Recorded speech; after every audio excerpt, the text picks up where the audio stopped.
Hi, welcome to Cooking with Caitlin. Today I'm going to show you how to make a gazpacho. A gazpacho is a great soup to make in the summer because the last thing you want to do is be in the kitchen sweating with your oven on. It's the worst. The first thing we're going to do is work with our tomatoes. Now I have 3 pounds of tomatoes here, and we're going to end up removing the skins.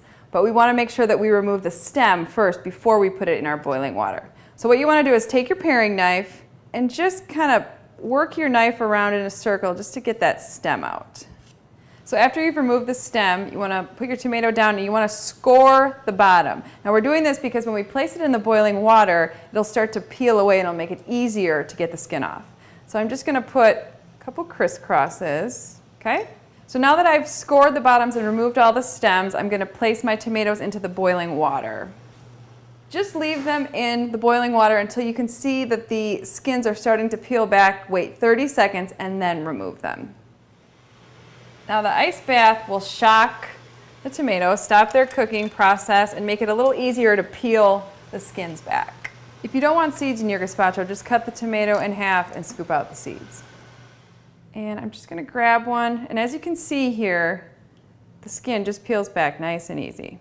Okay, so now that we've removed the peel from the tomatoes, we're going to pop them in the food processor.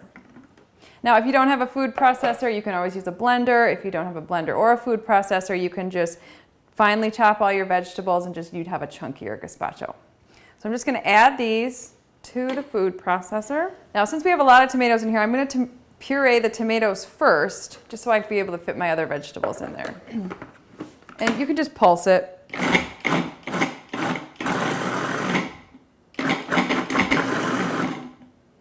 All right, that looks good. Now it's time to add the rest of our veggies. I'm using 1 red bell pepper, 1 yellow bell pepper, 2 cucumbers. I think I'm just going to add a little bit of cucumber. Maybe we'll add some more later. And a green pepper.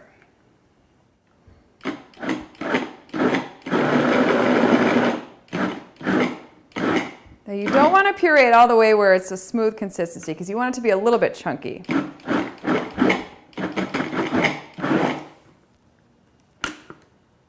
Now we're going to add some seasoning to it. I'm going to add a teaspoon of garlic. A little extra because I like garlic. 4 tablespoons of red wine vinegar. 1 cup of red onion. And 2 teaspoons of salt. It's about 2 big pinches. And pulse away.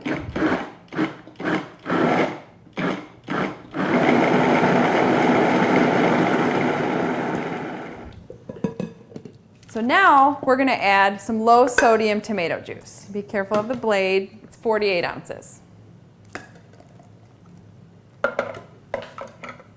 Okay.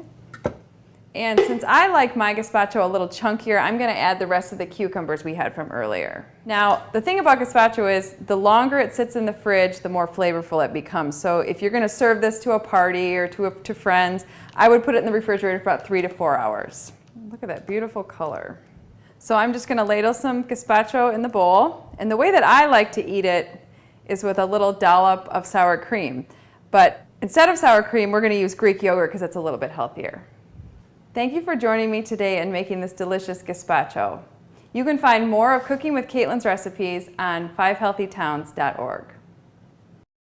All right, so now we have all of our kale chopped. And I'm just going to add it to the dressing we made earlier.